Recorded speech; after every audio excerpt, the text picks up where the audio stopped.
This is Bahrain, and I'm here to take Lamborghini up on the offer to drive the replacement to the entry-level Huracan Coupe.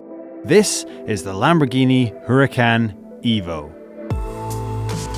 What might seem like a mid-cycle facelift at first glance belies so much more.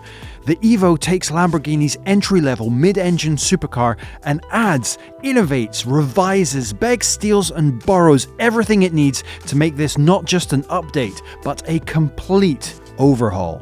So, what's new?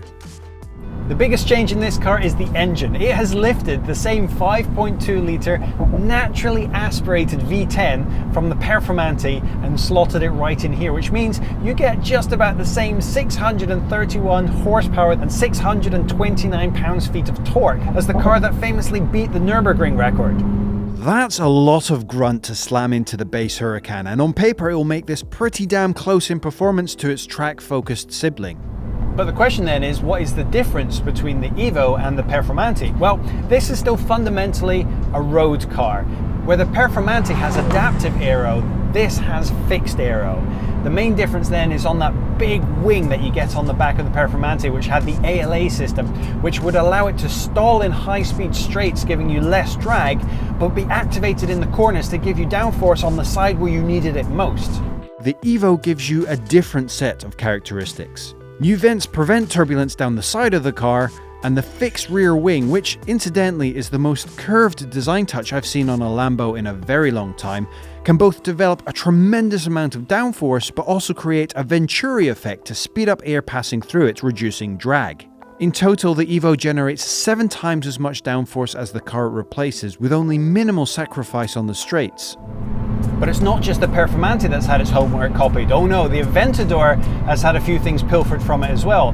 Namely, all-wheel steer, which made that car so much more agile, now finds a home in the Huracan Evo, as well as its chassis technology.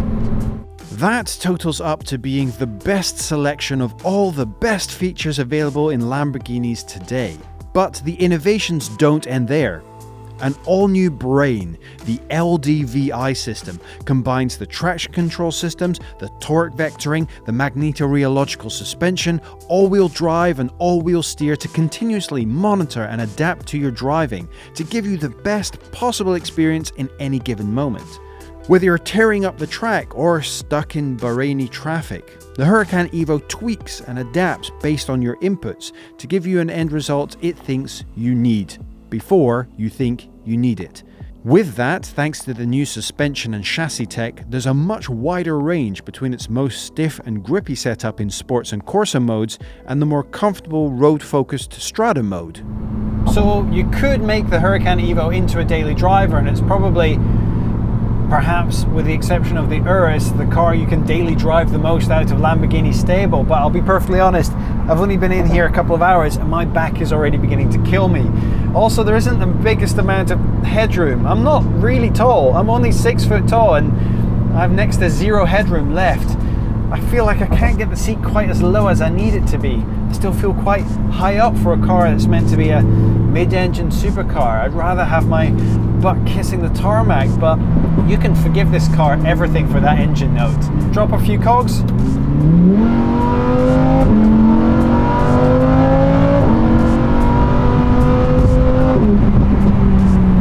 There's something about the V10 that is it just works. And in an age of turbocharged everything, it's so good to still have something that's unadulterated.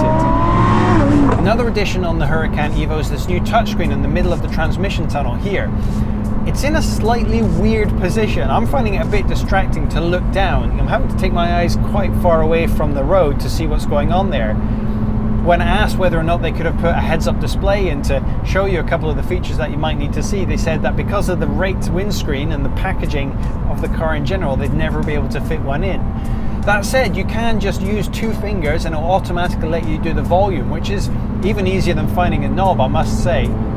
So really, compared to the outgoing Huracan, it's got a new steering system, it's got a new adaptive suspension system, it's got a new brain, it has better aero. It's a completely different car almost. Where this car really pulls all of its elements together to give you the full package is out on track, pushing it at its best. So guess where I'm going?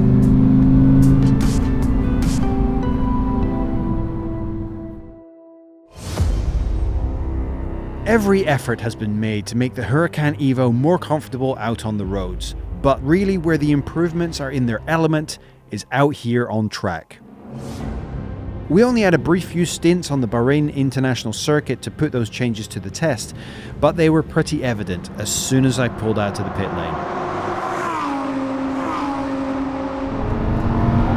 Now that Lamborghini dynamic steering was previously in the Huracan was one of its weaker points as an option. But here, just because the car can turn in so sharply and rotate around itself so easily, the slight numbness doesn't matter. The incredibly clever suspension in this car keeps it flat not only through the corners, but under braking and acceleration. It doesn't pitch or roll at all. You get maximum grip and contact with the road at all times. So you can get back on the power and just squeeze it along. With the extra downforce in this thing, over 7 times as much as the old Huracan, you're still as planted.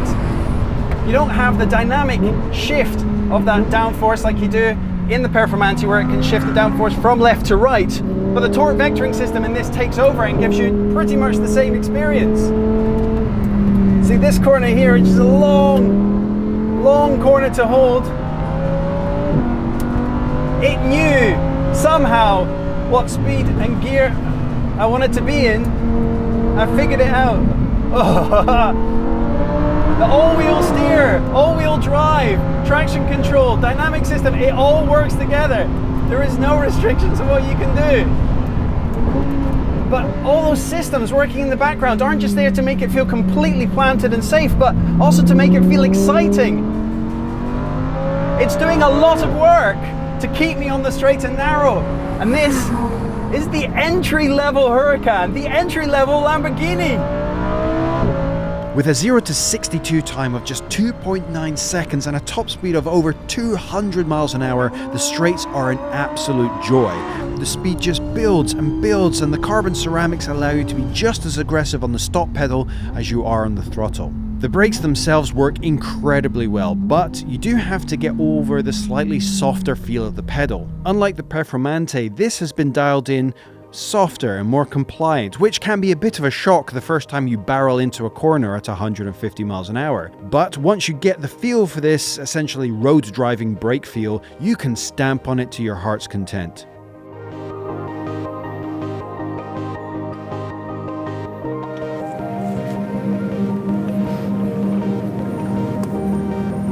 So yeah, Performante performance without a few minor details and without a big fixed wing on the rear.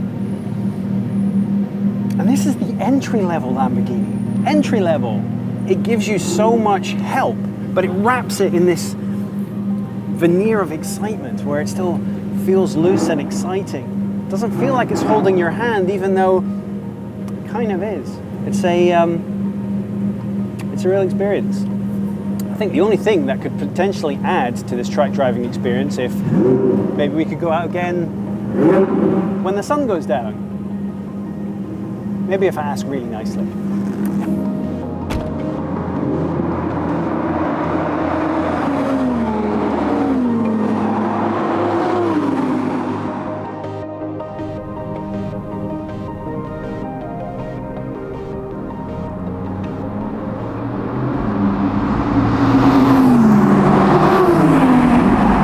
If you're in the market for a new supercar, there's loads of companies with a lot of really great options right now. Depending on what you're interested in, there's a lot to choose from. Want something with racing pedigree? Well, Ferrari will gladly take your money. Or maybe you're more of a McLaren person and you like their uncompromised tub that gives you just as fast coupes and convertibles. But if you're like me, you might be interested in something that awakes that inner child within you, that 4-year-old who first fell in love with supercars and pinned a poster up on their bedroom wall. And if that's the case, well, Lamborghini is still the shop to go to. And really, now their entry-level car has taken on the engine from a Nürburgring beater, well,